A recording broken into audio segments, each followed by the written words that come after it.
watching NBS Frontline with frontliners Norbert Mao, or Chairman Mao as we call him, with Ofonopondo Podel. I'll begin learning. I'll keep trying. That's better. Thank you very much. Is from the Uganda Government Media Center. It's Chief Executive. I have from the Forum for Democratic Change, the party's spokesperson and Member of Parliament for Kira Municipality, Ibrahim Semujunganda, and from the National Resistance Movement, its Secretary General, Richard Todwong. We're trying to take stock of 36 years of the National Resistance Movement. It is a very difficult thing because you ask, when you look back, what do you see? When you look ahead, what do you see? Mwambusi Ndebesa, he's been criticized and praised in equal measure for what he wrote on Facebook yesterday. I want the Secretary General of the party to look at what Ndebesa says. If you want, I'll read it for you again. No, I know. Yes. I read through it. And that is an elitist approach, an elitist thinking of what NRM should be shaded off. Our thinking is mainly the mass line. When we think of the mass line, we look at how many people do benefit from our programs and policies. Honorable Semuju here is pushing that we should feel guilty of the schools we have built, of the whole health centers we have built, of the roads we have constructed, of the power lines we have extended. We can never feel guilty of such. We shall speak about them and continue speaking about them. Why? Because they promote, such infrastructures do promote the software issues that Honorable Semuji is talking about. The quality of life, the issues of human rights that he's been talking about, the selected few cases he was referring to. Again, I'd like to repeat this. It wasn't that when NRM came in 1986, the speech that President Museveni made on that day in front of Parliament, he did not say NRM has come, therefore Uganda will be 100% perfect, there will be no poverty, there will be no illiteracy, there will be no unemployment, there will be no human rights abuse, there will be nothing. He did not mention such. But do you think it's a bit deceptive in a way? If you may allow me, yes. If you follow the steps that NRM has taken in all these parameters that Honorable Semuja has been saying, and then you really believe that to compare NRM with what my good professor from Makerere is writing about that has not been done, that it was the same in 1986 and still the same now, it's really being unfair. For example, when you talk from whose perspective? From the professors. Gave us the different perspectives. No.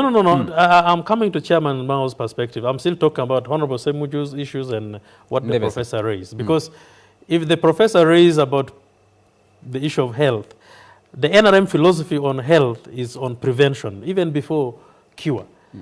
If you go to our sub-counties and parishes, you find our lowest of the population move not more than 5 kilometers to access healthcare services. I think what Ndebesa is saying, in my own interpretation, is what Ndebesa is saying is that the NRM people, when they speak about the achievements, of the NRM, they present it like some miracle happened in 1986, that there was completely no life before then. Yes, there was a miracle. Eh? There was a miracle. Yes. So wouldn't you be... The miracle was that NRM came to government. That was the miracle. In terms of the promises that were made then and where the country was, Semuju said there was still life, and there are people criticized Idi Amin, for example. Yes? Charles, with due respect to Professor who teaches Nyungu ya Mawe, I think Mr. Ndebesa hasn't claimed to be a professor, yes, so I need to put that on the record. He hasn't claimed to be a professor. No. So first of all, there are world standards of how to measure indexes of progress. We are not saying that all Ugandans are getting quality health care, but we are saying majority, especially those who previously didn't access, and there are indices for this. Is Professor of Nyungu ya Mawe saying life expectancy hasn't improved, maternal mortality rate hasn't decreased, infant mortality hasn't decreased, that fewer Ugandans are accessing formal healthcare system today? Is that what he is saying? Is he saying that poverty hasn't dropped from 56% to 23%? Is that what he is saying? Yes, majority of Ugandans are still peasants. who eke 68%. 68% still. But if you look, UBOS only last week brought out its household survey, which shows that even within that category, our peasants are relatively better peasants than the ones of 20 years ago. Why? They are living in better permanent houses. They're having access to clean water. 79% today, those people, yes, they may be still aching a living out of land, out of their handhold, but they are much better than they were. You see, the trouble, Yes. Towards the end of last year, you had the cabinet retreat at which a government performance review report was presented. And in that report, if you can allow me, the findings were 50% of UPE still fail literacy after 6 years in school. But those same children, only they were not in the classroom. Only 30% of patients are satisfied with medical services. Only 16% of community access roads are motorable. And Professor Ezra Suruma, one of those who made the presentation, said there is a need for humility at all levels. We need to live. We need to learn how to improve service. I don't know why. No. After calling for humility, that is but Honorable Semuju, yes, this is those children are not. Those You can't be humble about miracles. No, those children are not completing. They are not proficient in literacy. But 20 years ago, those children were not in classrooms at all. Yes, so yes, 20 and years that's what ago, isn't that saying. the reason you went to capture power to make But things you see, better? I was still on So the instead floor. of insulting, Your colleague instead did of the interrupt. You insulting- ceded I your was time. still on the floor. We thought Instead he had of passed the ball. insulting- You ceded your teammate. time to. I did in not. fairness, you ceded your time to. I Ofono thought the Opondo. moderator would give me my time. You ceded it. But you see, to govern is to keep improving on what you do. And we are not saying that NRM is perfect. NRM is 100% excellent. Are you putting we into are not context, saying, Mr. Todong, again, you're putting it- interrupting are you- me. are you putting Can into you allow context? me? Can you allow me I'm asking bring you a out question. my point? I'm asking you a question. Are you saying that you don't put into context that you have had hold of leadership uninterrupted for 36 straight years? No. So The if you 36 compare- years were interrupted. By what? We had quite a number of pockets of insurgencies, insurrections around the country. Northern Uganda until 2008, Chairman Mao is there, I can tell you. When our people left the IDP camps and went back home, that was when they started getting the feelers and participating in development governance and accessing their lands and their Wouldn't homes. you, on the flip so side, those are how many years from now? on the flip side, So wouldn't from you say, 86 to 2008, how many years were on the off? flip side, wouldn't you say that what Ofono Opondo So- was saying, that by 1986, there was something classified as essential goods? That is because the NRM was in the bush trying to get into power. No. You see, what I'm saying is, which you are getting it wrong, Mr. Moderator, is that we are not saying NRM is perfect, but we are saying we are continuing to improve on the areas that we feel we are weak at. And those areas are? There are quite a number. There are quite a number. We have to improve our education system. We have to improve our health system. We have to make sure that we fight poverty to zero, if possible. Just yesterday, when we were celebrating our 36 years in government, the president was still emphasizing the sectors that we should emphasize to mobilize our population on to create jobs: agriculture, ICT, services, and all those industrialization, to make sure that we fight poverty, to make sure that we create wealth in the rural areas and houses, to make sure that we improve the quality of living of the people. That means we recognize that we have not yet done enough. We are yet to improve. You see, the end stage of man is inelastic. Man will always keep setting new targets. Society will always keep setting new targets to leaders. You achieve this, they will adjust that. You achieve this. Why? Because of improvement on technology, improvement on literacy rate, improvement of way of living, improvement of so many things. When you look at Uganda now, the level of urbanization that we now see. Honorable Semuja is a member of parliament in an urban area. Kampala and Wakiso population combined together. See, I don't want to disturb Todong, but I mean, Honorable Semuja, hold on. I know your capacity. You can't be that simple. No. You see, I'm helping. 1986, Museveni was fighting in Namugongo, which was a forest, because there were no people. The first population census Now, what done are you Nrm responding about? Done Nrm 7, I am telling, that is exactly what I'm saying, the rapid 1991. rate of Uganda was 12 urbanization. million people. Namugongo was a forest, the way Honorable Semuji is saying. Yes, because there were no people to live. I'm talking about the rapid rate of urbanization. Speak about the population growth, not the urbanization. No, but the population growth comes out. Come on. Honorable Semuji. Let me jump to Chairman Mao. Someone else here, Sir John Igumira Ramasindi says, NRM inherited a totally collapsed enclave economy that was worth $1.5 million. I don't know where he gets this number, this figure. I don't think it's accurate. But due to the 4 principles of NRM, patriotism, Pan-Africanism, socio-economic transformation, and democracy, Uganda's economy is now worth $44 billion. I think this figure also needs to be checked. Such achievement itself has not been common to countries that suffered colonialism of the Western countries. Thank you. That's Sir John Igumira Ramasindi. My question is, do we have a country that doesn't lay claim to the fundamental change that the NRM lays claim to, and that miraculous transformation on the continent that we have seen regress over the last 36 years in terms of life expectancy, in terms of socio-economic transformation, in a fundamental way that you can compare and say, Uganda was coming from a very difficult situation, and this stability over 36 years has seen it move or remain stable to a certain level. But look, there is the Democratic Republic of Congo. Its life expectancy has dropped by so many, or maybe any other country. Would you find some good examples? Or everybody's where they were?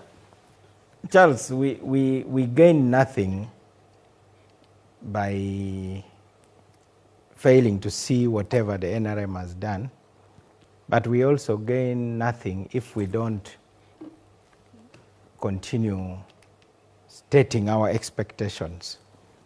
There's a disease in Uganda known as low expectation syndrome, and we need a vaccine for it. There is no amount of lullabies that will put us to sleep over what we expect of the government of Uganda, which has been firmly in the hands of the NRM. The NRM has very clever politicians, and they know what gets them support. All politicians do that, even members of parliament. You campaign on an agenda, then you go to parliament and you buy an ambulance, as if that was the most important thing, actually. But when they go to seek re-election, they will talk about the ambulance, they will talk about the mosques and churches they have built, and the circles in the villages they have contributed to, and so on. So everybody adjusts their marking scheme to suit what they have already achieved. And then they declare in hindsight that that was our target. There is a man who visited a village and found target boards at the village square, and it had a number of arrows right in the middle, bull's eye, all of them. And he asked, as somebody who would wonder how somebody can score a bull's eye consistently. So he was told that the person who did it is the village idiot. So he wanted to talk to the village idiot, and the village idiot told him that I first shoot the arrow, then I draw a circle around it so that I appear to have scored it as a bull's eye. I think politicians have a tendency, when they, whether by accident or default, if they achieve something, then they claim that that's where they were going. Like Christopher Columbus, he was not going to America. He was actually going east via the west. Now he's celebrated to have discovered America. Which was accidental. Yes. So the NRM naturally has to harp on moving a person from running around shooting birds in the village to at least sitting in a classroom where they learn nothing. And And they want us to say that this is, I'm exaggerating deliberately to provoke you. It is good you have admitted the exaggeration. Yes, I have to embellish it because that is what is I think what he's also trying to say is that you also exaggerate. You need to Of course. So, we have to judge the NRM on its own marking scheme, and it is basically for security. That has been the winning card of the NRM. So the NRM goes to Ugandans and say, we may not be what you want, but we are the least worst. And they present the alternative as a fearsome prospect for citizens. And they create an environment where the alternative cannot organize itself, thereby undermining another key subject in the marking scheme, namely democracy. Then you come to the economy. The structure of the economy has not changed. In that respect, Professor Ndebesa is right. He may be teaching Nyungu ya Mawe, but that's why, yes, that's why cars have rear view mirrors. Because even as you look ahead, you must keep looking at what is behind, where you have passed. So the Nyungu ya Mawe is also teach us how to avoid repeating mistakes. We are still a largely peasant economy. We are grappling with the issues of land. We have to control the appetites of the biggest land speculators in the history of Uganda.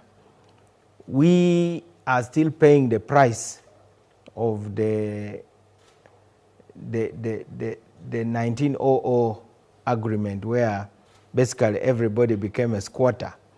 And Idi Amin also came in with his land reform decree and basically created the insecurity of tenure. That's an issue which the NRM has to deal with if it wants to restructure the economy. We need new modern methods of production.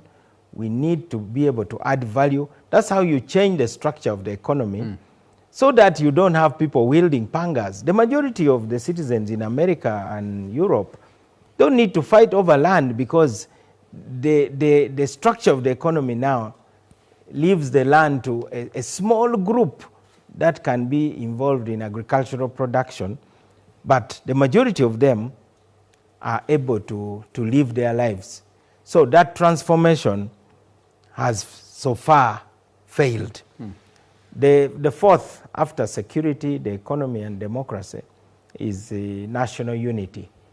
Now, unity cannot be done by declaration. You can declare it like the Soviet Union. They declared the Union of Soviet Socialist Republics. Everybody remembers USSR. They even built the Trans-Siberian Railway, which we used to cram from Vladivostok to Moscow. But if the content of that unity is not there, something which glues the country together, then those component parts of the people you want to unite will continue feeling that they are simply united in order to be dominated. And that is exactly what creates feelings of ill will and can even lead to genocide. So the NRM has got like a person who has gotten lost. You go back to a familiar place. Those who come from our villages to Kampala and are lost in the city are always directed. Do you know where the old park is? Or do you know where Uganda House is?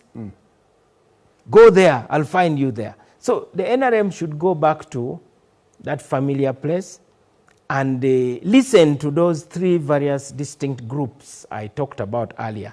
The ordinary person who does not envy the political office bearers their offices, then the elites who comprise of those who seek to be part of the deal, and then the elites who are afraid of a repeat of what we have been going through, namely, can we have a guarantee of peaceful change? And then, of course, the true believers who really believe in the original ideals of the NRM. As I talk now, according to President Museveni, I believe he has lost trust in the public service. I also think he has lost trust in the civil society. I think his trust is now mainly in the military. And because he believes that he can get them to do things. We now have a veteran as a vice president of Uganda. And there are many people in the cabinet who are military officers. There are a good number of RDCs are from the military. So right now, we have gone back to what we feared. We can now say that the army is still the major arbiter of power and not necessarily the people. Thank you. Let me take a message from the Honorable Margaret Muhanga, who says there are poor people in developed and developing countries alike. There are homeless people in the UK, in the United States, etc. Opposition want to make Uganda look like poverty exists only in UG. America, the largest economy in the world, has 40 million poor people. It has destitutes as well. Yet, on the other hand, it has the highest number of billionaires. That's how capitalism works. It creates such class clusters. The rich get too rich, and the poor become their workers. Put arguments in perspective. Please, please, please. He emphasizes. I've also seen Tito Winnie is watching the show. There is another person here who says, let me take this message. I really like Mao. I want you to play him again on the very question you asked everybody on the panel. He would want to listen to what you said on the question I put to every member of the panel. I also take a message from, Frank Gashumba got a quote from President Yoweri Museveni, dating from many, many years ago, and he says, we removed Amin not because he was killing people. Even if he wasn't killing people, we would still remove him. He was interfering with our program. I wonder what that program was, and that is a quote attributed to President Yoweri Museveni. I want to come back to you, the Honorable. But you have got to know where President Museveni was at the time Idi Amin took power. So I believe he was a blue-eyed state house prince in the UPC government. Yes. So probably that is the only context. We have been urged to argue from points of context. I hope I've been responsible because if I'm in the General Service Unit of the UPC government and Amin takes over the government, he has disrupted your program. Yes. And you need to fight him. Of the move to the left. Of course, there was an anti-imperialist stance. You gave us the book from Obote to Obote last year. Yes. I have finished reading it, so we can discuss that.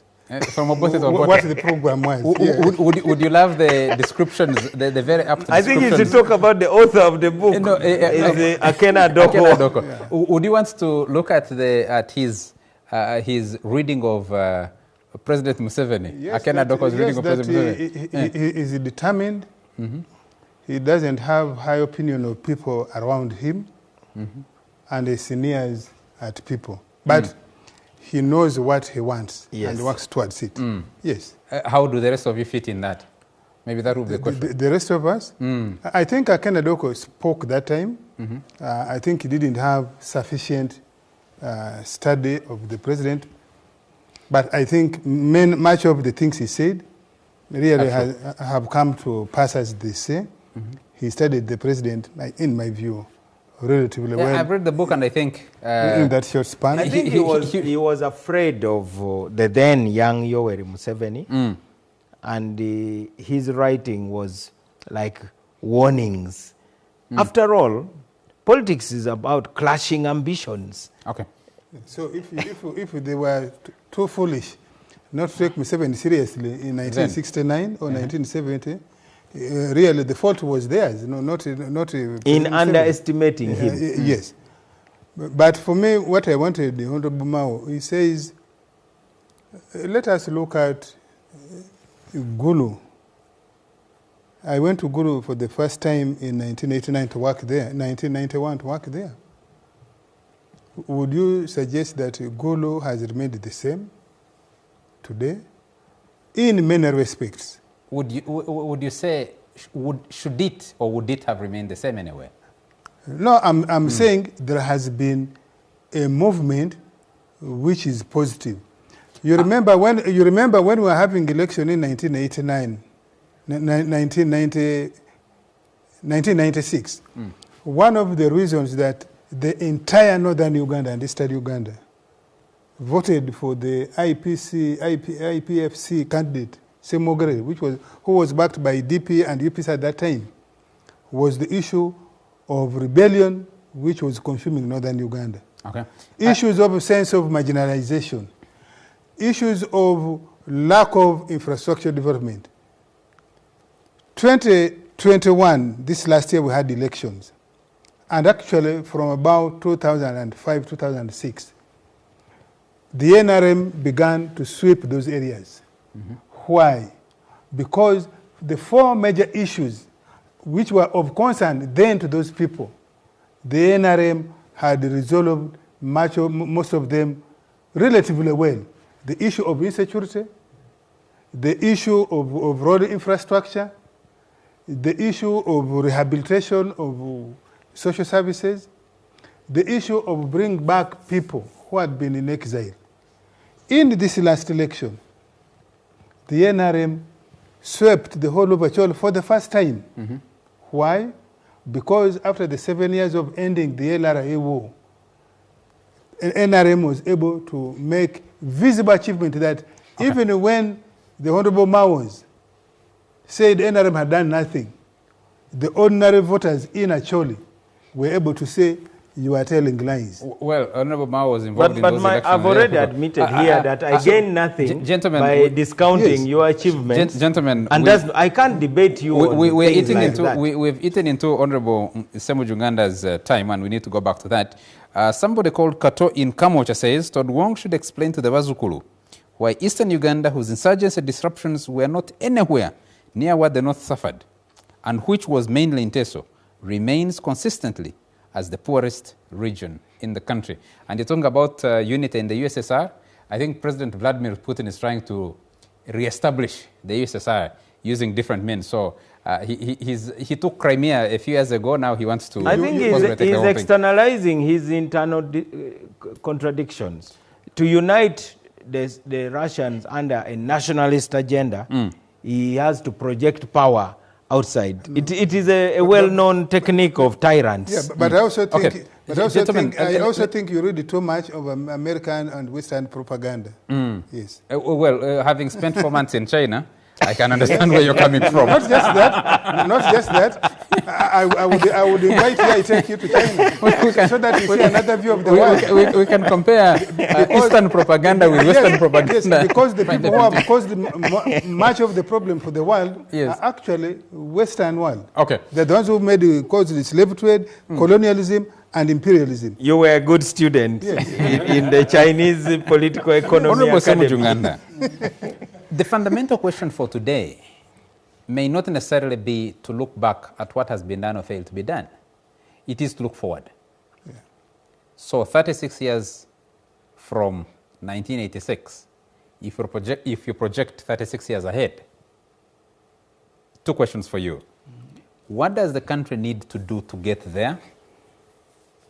What will it take? At the beginning of his administration, I remember the Honorable Augustine Zindana told me Mr. Museveni wanted to slaughter a bull from a government farm. He called the IGG then, Augustine Zindana, to say, how do I get a bull from a government farm? The Honorable Zindana told him, first, the farm must advertise that they are selling. you must submit a bid with others and your bid must succeed. Said, okay, now I give up, I go on open market. That's the Museveni at the beginning. Today, the farms have become his. The level of abuse, the level of abuse of state power. The other day I saw a photo of President Museveni and Karugire, not Karugire, Ruawog. I didn't know that Ruawog was also appointed the presidential advisor. The wife is a minister, the son runs the military, the son is in law, presidential advisors. Not only Museveni thinks the farms are his, but he thinks the country is his. We would want to go back to that Museveni who did not want to pick a bull from a government farm without following the processes. Today, Mr. Museveni runs Uganda like a kibanja he inherited from his father. If he wants you to be in prison, you will be there. Because you see, government must be accountable. You must build and strengthen and respect institutions. But he hasn't picked any bulls from government farms, has he? No, he took over the farms. He can give you remember the story of former MP, she went to Tororo, the one who defeated Ekanya last time, Nyakecho. He was now giving, you want bulls, you can bring trucks and road and go away.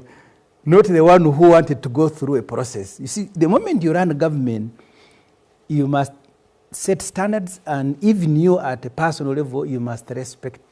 I remember one time when I was with General Muntu as his campaign manager, I said, I admire your discipline. I cannot claim that I will be as disciplined as you are.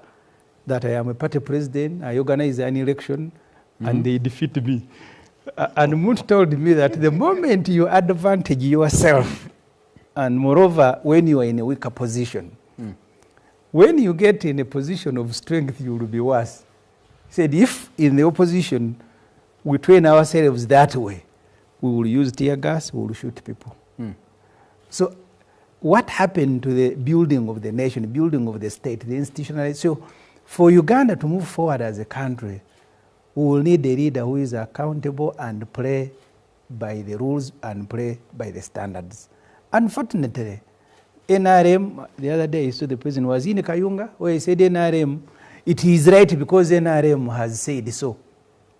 And the cries in Kayunga, you heard them. So that's what Museveni will leave. And it will take a bit of time to change. So that's where we are now. 36 years later, and I told Mr. Museveni, we are on a program with the phone. At the beginning, he presented Uganda as a project. That's what I told him, and I'll never forget. He presented Uganda as a project. Later, I told him, sir, you became the project. The amount of money today we need for Mr. Museveni to rent support, it will be a miracle that you can grow the economy and get the 68% out of poverty. I sit on the budget committee. Today, we're looking at next year's budget. 60% of that budget is paying salary, is buying recurrent fuel, recurrent expenditure. 15% of the budget is to service the debt, both domestic and external. What it means is just about 22%, but even the 22%, when you see the priority of government, it will take an economic miracle for us to move from where we are. And I saw him saying we are going to be middle income. So if you watch football and the Uganda Cranes is participating in an AFCON qualifier or a World Cup qualifier, there's a time when you get to mathematical chances. So I think what the president was arguing yesterday, in terms of Uganda being declared a middle income country, is a mathematical chance on the strength or weakness of the dollar and the Uganda shillings against one another. So if the shilling gains, then you flip one way. The Middle East, people forget that they are the resources, but they couldn't. First of all, a leader, you must be what you are and don't pretend. Rwanda has a leader who is authoritarian. I don't think he uses money to rent support because he doesn't need it. But Mr. Museveni pretends to be what he is not. A democratic leader. He will beat people, brutalize them, so vicious during elections. But he also pick all the money to go and rent for support. Yeah, either he had to be accountable as he pretended, really because you see the moment, and look at all the Middle East countries from Qatar to Dubai, there are no elections, nothing. So all the money now goes to grow the country. No pretense, no election, nothing. But you have a leader here who pretends to be a Democrat, Charles, yet he is not. So you organize the election. We took a lot of Samuel's time. Let's allow him the time to make spend money on organizing elections, carry money yourself to go and rate and bribe people, and then beat them. One time I had a discussion with one of the elders, and he said, you see, the point we missed as a country, if Museveni wanted to be a military leader, stagnated, we've remained in the... So you think that, I asked a question that was looking forward. Yes. So you think to look forward is to declare President Museveni an emperor and forget about elections and then focus our resources that opportunity we have lost after 36 years. Yes. I think we need an accountable president. We need to set up institutions, play by the rules, and respect them. What will that take? We will need to go back to that Museveni who never wanted to pick a bull from a government farm without foreign What processes. will that take? I don't know. We went to land from Ghana. Rollings was as vicious, sometimes loading people in helicopter and throwing them in ocean. And Todong, I suspect you must have been part of that group that went to Ghana. But there was a cut-off point. They said, okay, now we need to begin building a country. First, build a consensus, enacted a new constitution, and committed themselves to abiding by that constitution. We've missed... But in terms of development indices, you wouldn't say that Ghana has made that giant leap. It's still stuck. But the foundation is now... in the bottom billion like the others. The foundation, I don't think they face the same uncertainties like we do. Okay. Today, even if you ask the NRM, even if you ask the NRM, even if you ask the NRM people, not on air, they don't know which direction we are taking. They can come here and pretend. No, come on. Okay. Laban is watching us from Chitagata, and he says, my lecturer and Devesa would only see one tarmac road as he would be going home to Nyachera. But how many? Now, even from Muntungamo, he is more academician than someone on ground. This is Laban from Chitagata. Let me take a message from Frederick Musimenta, who says, Charles and team, true, there has been some progress made, but more and better is possible. The beautiful figure of GDP poverty index, etc. notwithstanding, we need to see how interest rates, investment in technology, education, health, and youth empowerment. But importantly, sit on a round table for truth-telling and reconciliation for a better country we can bequeath our children. Frederick T. Musimenta, co-founder of the Uganda Dialogue Arena. Honorable Todwong, you're defending the things that, of course, you need to defend of government. One of the major questions that come up is, the NRM promised to build a self-sustaining, integrated economy.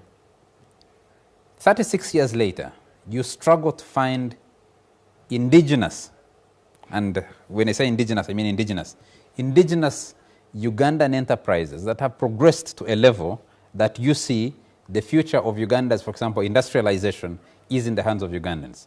That you fail to see that the future of Uganda's financial sector is in the hands of Ugandans. And Ndebesa hints on this and says, foreigners dominated the economy 36 years ago, foreigners dominate the economy today. I mean, how do you get Uganda to be part of that transformational leap if they are not participating where is most important? Not a major construction company, not a major industrial enterprise, not a major control over the financial institutions. You know, when we liberalize the economy, you have a global network of competition. And you can help your local business communities to have capacities to compete with international businesses. But in an economy like that of Uganda, like many other economies, when you open up your economy for investment and foreign investors come, they compete in the same market. Yes, for us internally, what we intend to do and what government has been planning to do is to boost the capacities of local enterprises by recapitalizing UDB and giving more tax incentives to the locals to make sure that they have room to compete favorably in the same market with foreign investors. Why? Because most of these foreign investors that come here... Have you actually done that or talked about it? Just talked about it? Most of these foreign investors that come in the country get their capital from their economies.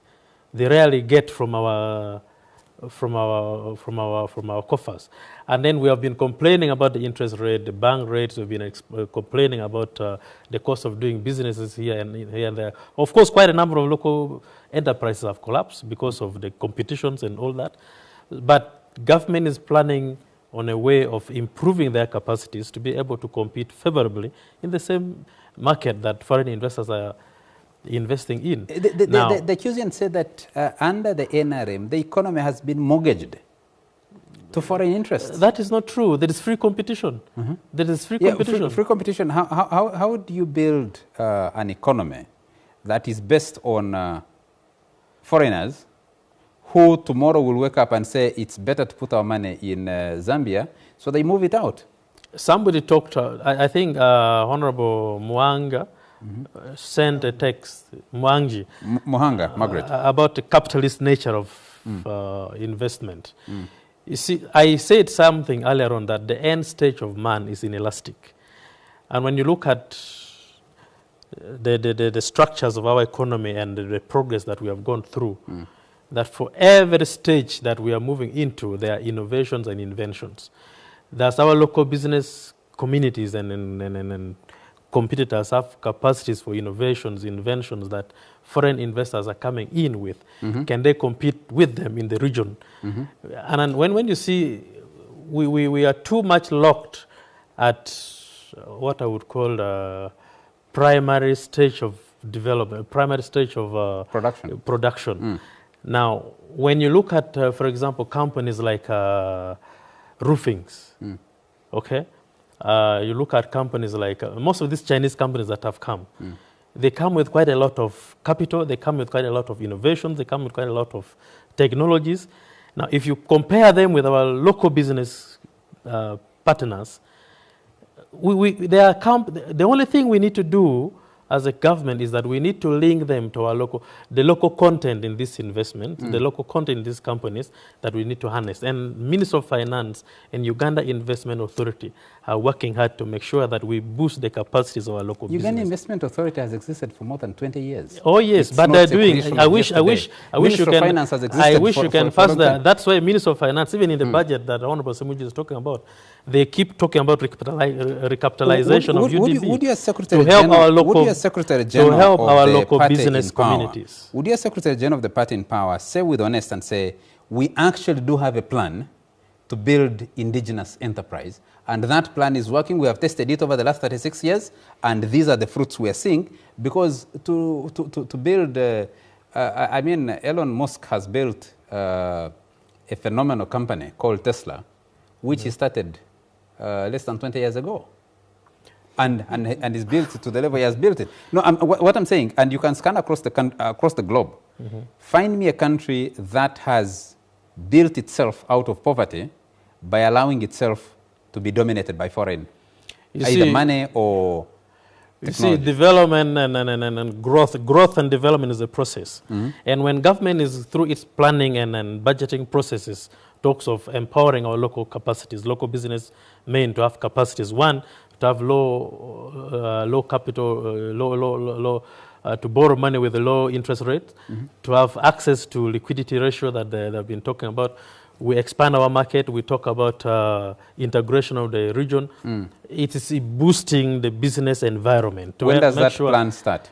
It's on. If you talk of the complaint, and Tudongo knows, because we were with the Parliament with him before he went to become Nrm Secretary General. The complaint was the incentives given to the so-called foreign investors were not the same incentives being extended to local investors. But also the major decision, look, the other day the President pushed, even met NRM MPs, that they should guarantee capital, and every year we pick part of our health budget to pay Annabelle, who was supposed to be constructing an ultra-modern health facility at Luboa. So the incentives that are given, look, Umeme came here with no money. They collected the money and then started investing. And then he says they come with the money. So the decision of Mr. Museveni and deliberately was to keep Ugandans poor. It is a decision. So how can he... How does he benefit from that? What does he benefit? I mean, they can finance competition. Okay. Charles. Yes, Mr. Fondo. Charles, I want to know which Ugandan businessman or businesswoman has had their businesses taken away by government as a matter of policy. They were doing very well, and the government of Uganda said, no, we are taking your company. In the instant case of Umeme, you remember that electricity distribution company was 100% government. It is you, the Ugandans, who ran it down. So you cannot blame somebody because... How comes national water is not run down? Yes, because see, you need to ask they report they did on privatization. How come asset stripping was one of the tactics? How come you kill the companies and sell them? No, but how come the Observer newspaper, where you are a director, is not doing so well, but New Vision, which is a government entity, is doing well? So we are dealing with competence, capability, we borrowed. of management. If you want an answer, the point I can give it to you quickly. The other day we borrowed 70 billion to go and capitalize UBC. You've never borrowed money to go and capitalize Observer. Yes, but I'm saying there is no Ugandan company, the justice company. Give them the same incentive. But you see, this is even surprising for a member of parliament who writes the investment code, who passed the investment law, who passed the Uganda Investment Authority Act. He knows, but he knows what is in there for a local investor and what is there for a foreign investor. Let us go. And you for, think isn't it, no, Mr. but please, you go and read. If you think the executive is not following the law and policy, you are the member of parliament who should hold the executive to check to say this is your policy, this is your law. Why are you not following it? But no, isn't it also surprising that you say you the Ugandans collapsed UEB, and those Ugandans who were in charge, given the responsibility to run UEB, are the ones who are running yourselves? And I'm saying. You are talking about what are the interventions that the government of Uganda has made to Ugandans. Let us look at three broad areas. The government of Uganda has supported peasant farmers, as you call them. I think currently our budget for supporting farmers, agriculture, is something like 600 billion a year. We support, the government of Uganda supports education. If you look at universal primary, somebody can say, is that economy? That is one part of the economy because you are trying to create manpower, human resource. The government of Uganda supports the health service. You can say maybe 60%, 70%, the other is donor money. So the government of Uganda has different levers for local investors. I think the issue should be, we the local investors, let us take our top class, ministers, permanent secretaries, members of parliament. When we get our money, what do? We build castles to sleep in. The Indian comes, instead of building a castle, he lives in a 2-bedroom house and is putting up a factory. The same with the Chinese. So are you going to blame a Chinese who has come and is sleeping in a 1-bedroom sitter? And Honorable Semuju. Like which speaks as if you are reading a book. These ones who are taking free land, tax holiday. Well, tell me a Ugandan who is taking free land, tax holiday. But who gives the Chinese the land? Mr. Museveni, because they all walked State House. Are you saying all the Chinese investors here are having access to free land? Are you saying all the Indians they do? Access? They all walked State House. How about you, which the is now clearing house? How about you, the Jopadora, the Batoro, the Acholi, who own the land? Has anybody taken your land? Why are you not utilizing your land Mr. for investment? Wouldn't you agree that government under the NRM has tended to favor the foreign investor more than it has done? Let us go back. Let us go back to your original question. The NRM promised building integrated, independent, self-sustaining economy. Let us go to any shop today in Uganda, any outlet in Uganda today. You will find about 60%, perhaps 70% in some products, 100% products made in Uganda. Or with a lot of Ugandan effort, even when even when the factory nominally belongs to the Chinese, they'll be using perhaps 40%, 60% of the raw material. Let us Then just go why- to... why let's is- just why give some is our- examples. why is our payment and trade not balancing? But you don't do that overnight. For example, in the last 2 you years... see No, all look, the- Okay. look at our trade balance. Look at our trade balance with, for example, Kenya for the first time. It is now worse. And haven't we been narrowing Just the gap? look at the latest figures, it is no, worse. Gentlemen, but gentlemen, gentlemen, I need to save a few minutes. Today our economy is more integrated than I need to save 20 a few years minutes. ago. I need to save a few minutes to discuss the departed governor of the Bank of Uganda. But if 20 years ago, Yes. Reco Industries producing Reco foam mattresses was a vibrant Ugandan indigenous enterprise. 20 years later, that brand has disappeared, and what you see are new companies that are owned by foreign. I'm asking you. Could you give me an opportunity, Are you saying Reco Industries in Kasese failed because the government of Uganda took Mr. Rwabogo's company? It didn't support him Are you sure? to build the company. I would want to see your data because in the same vein, Mukwano is doing well, Kesmet is doing well, roofing, those are Ugandan companies. Those are Ugandan companies. They are doing well. So I think we need to... Ugandan companies. I don't have access to the books of accounts of Reco Industries and others. Okay. But what I'm saying as a general principle... Indigenous means indigenous. It doesn't mean as a general principle, there are incentives for local investors and because I have incentives been for foreign receiving messages investors. here as you Which labor is to written in the explain code. As you labor to explain the economic transformation. Yes. So people mention names. They say Mr. Rwabogo of Reco Industries and what he was trying to do. They name construction companies, Mukalazi, Ziwa, Zimwe, and others that have all collapsed. They name. Charles, Just a moment. Just 1 minute.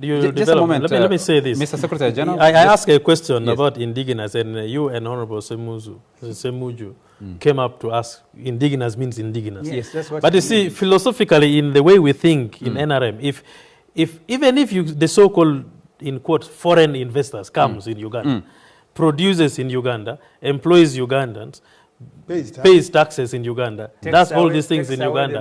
Hold on. Would you call such a person... when your investment code allows him to repatriate all the profit he has made, then he's not indigenous. But when he's paying his taxes, Yes. when he's employing Ugandans, Yes. when he's doing all that it takes. Yes. Now we are saying, let us open up industrial parks in all the districts. And then we are saying we need to attract investors. 90% of the investors now, being attracted into those parks. These investors come because of the prevailing circumstances that we have in the country to invest their money in. If you're a businessman, you take your money where you can invest that money. Honorable in the same vein, would you then sustain an argument that pre-colonial and during the colonial era, foreigners extracted resources from this country, went and enriched themselves, and But is left nothing for the country? there a policy in Uganda today which excludes a Ugandan I think we investor? have a long way to go to discuss this. Gentlemen, our time is running short. We need to be able to get out of here. Someone was reminding me about the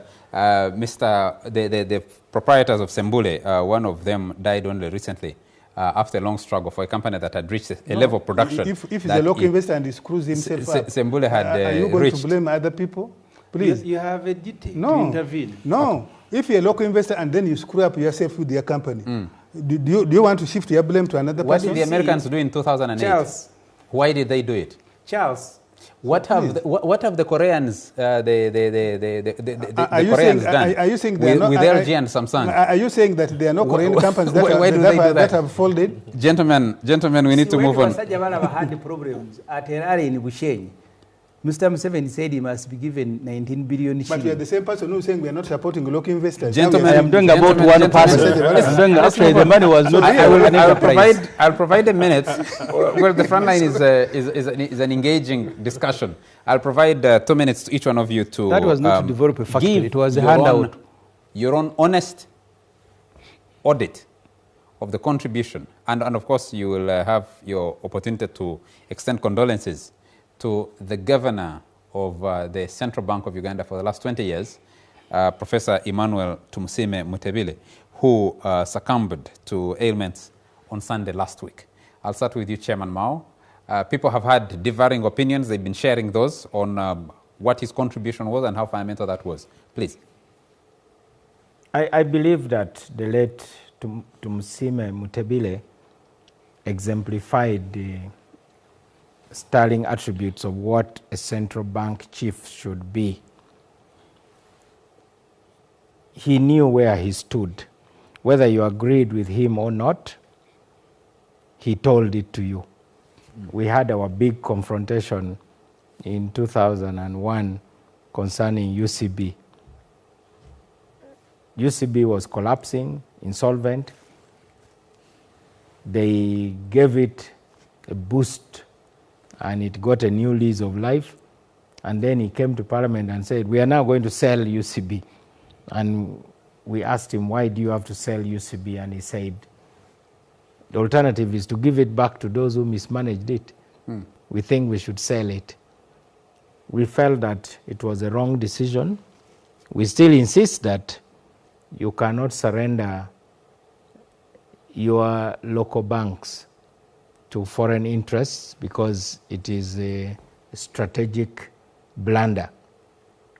Number two, he was prepared when he assumed that office. The greatest tragedy is for people to just erupt and assume positions when they are not prepared. He was one of those mentored by former President Milton Obote. He was selected deliberately.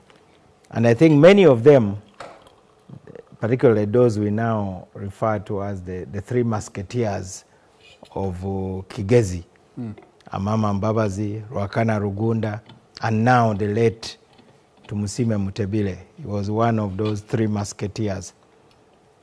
These are people who were consciously prepared for whatever positions they assumed. I do not know whether Milton Obote is proud of them. Maybe he's not. But I believe for the young people who want to rise in life, there's no substitute for preparation. Finally, he was really lauded by the international financial community. There are many times I felt very proud of being a Ugandan in some international gatherings. I do remember Mr. Nick Stern, who was then the chief economist of the World Bank, on learning that I'm a Ugandan, was heaping praises on our governor.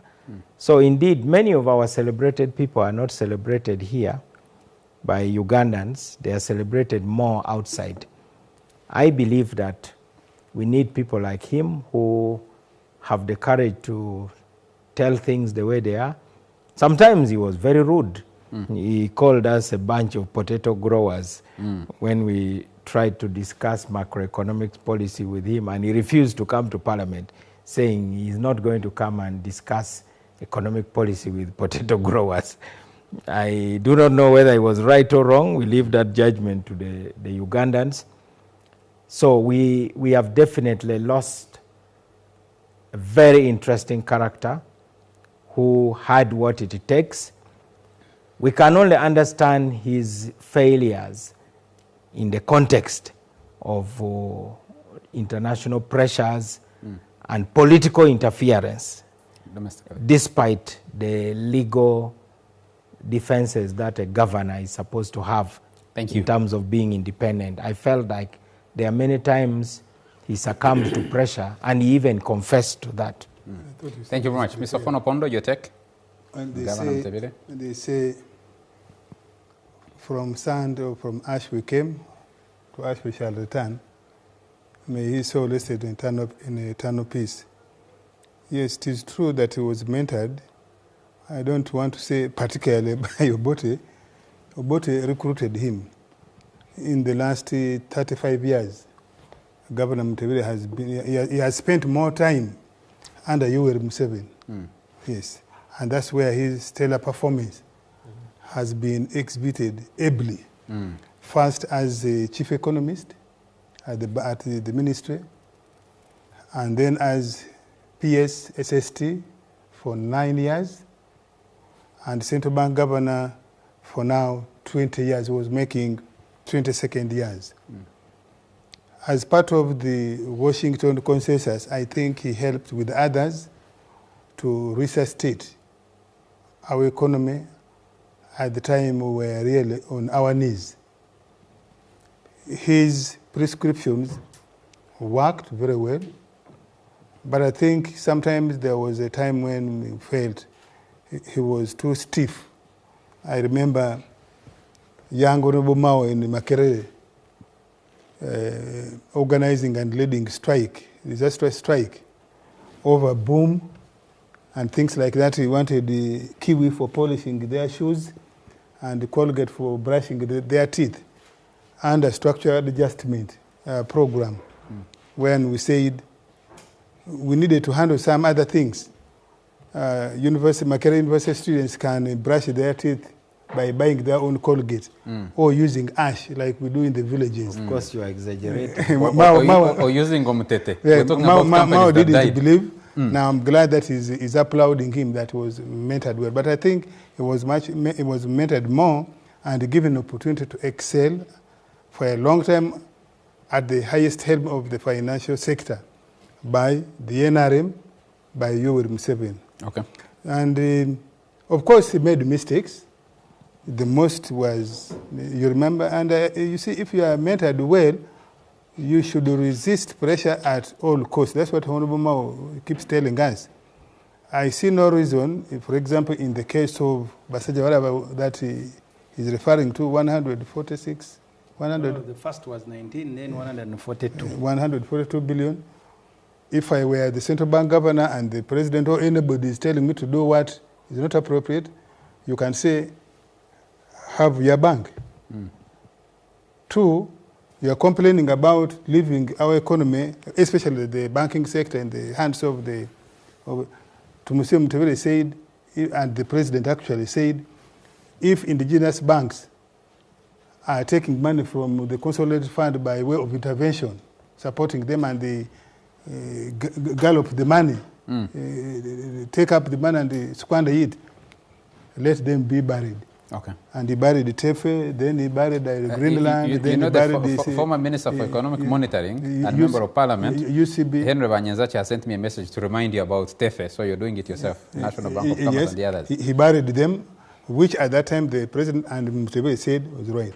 Okay. Now, only 2 years ago, you remember the Abudu Katuntu report, where it was found out that under his watch, central bank was being run in a remote on autopilot, and consequently some of the things that we went through. I think that one was a low point for him in his career. Yeah. Thank you very much. Honorable Samu Junganda. The last appointment, Professor Mutevere was brought in a wheelchair to be vetted by Parliament, smuggled through President's office. I kept asking myself, is this something they learned when they were with Obote? Museveni wants to die in office, so he's helping his other colleague. Because the last time we interviewed Obote, he spoke about those three. Museveni, Rugunda, and Mutevere. And Obote said Rugunda was the most intelligent. I don't know why he did not become the president. But the point is... What did he say about Mutevere in that interview? I don't remember. So can we trust what you remember, what he said about... yeah, I should only say what I remember. So don't force me to say what I don't remember. If you don't trust it, it's your business. I think for nearly more than 10 years, Mutevere was no longer the old Mutevere. His health had failed, but he remained there. There was time he came to appear before Kosasa was the chair, sweating, with 2 gentlemen who were standing behind him. They were the ones writing for him all the answers he was giving. I don't know that it is Museveni who told him, don't leave for us, we don't leave. Like Gaddafi said, revolutionaries don't retire. Or he also wanted to stay until he died in office. He was a very stubborn, I like stubborn people. I like, at one time I used to like him, Mbabazi and Muhakanizi. Because sometimes that parliament, people don't read, they begin to ask questions.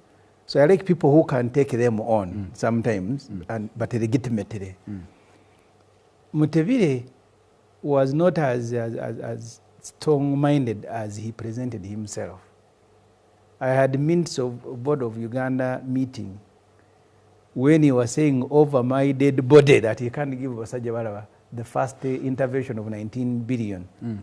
But when Museveni said you must give, he corrected the file. He was the one moving because there are other people who signed on the decision of Bank of Uganda. He was now the one running in corridors to make sure that the money goes to Basajja. He had the energy to do that. That was long ago before. Okay. Yeah. So the last day of giving Basajja 142, I can blame Mutevile, but I want to blame him contextually. You see, Africa has a problem. Very intelligent people. You saw Chombo in Zimbabwe under Mugabe. London School of Economics trained Minister of Finance. He was also keeping dollars in sacks in his house, and that's how they are running a country. Extremely intelligent. Intelligent people who are schooled tend to surrender for survival, and I don't want to say Mutevile did not. Especially in the last time. He was also working like any other government. I mean, the same way Professor Kidu Makubuya was working. That what Museveni wants, they will make sure that he gets it goes through. But he was intelligent. Everybody who has worked with him say he was intelligent, he was schooled. Some name is stubborn. The only advantage, because I kept asking myself, with all the abuses of Museveni, how did the Ugandan economy not collapse completely? Maybe that was his biggest job. That when the economy is abused by the leader, it doesn't collapse. You must put your back to make sure that it doesn't collapse. I think that is what he was doing every day. And you think that's possibly what broke his back? No, he's healthy. A life jacket for the economy. I don't want to go into his social life, but I think his social life also affected his health. Yeah. You think he wasn't compensating for the pressures he was dealing with? Anyway, Richard Tudong, you'll have the last word. Yeah, it's really unfortunate that we lost the professor. He was quite a very straight man, very honest, very diligent, very committed to his work. And all that we have been discussing about the economy, about the stability of our shillings against the dollars, about fiscal policy and monetary policy, he was at the center of all these discussions. Even when he appears before committees of parliament, you would still pick his views in all that he would be discussing.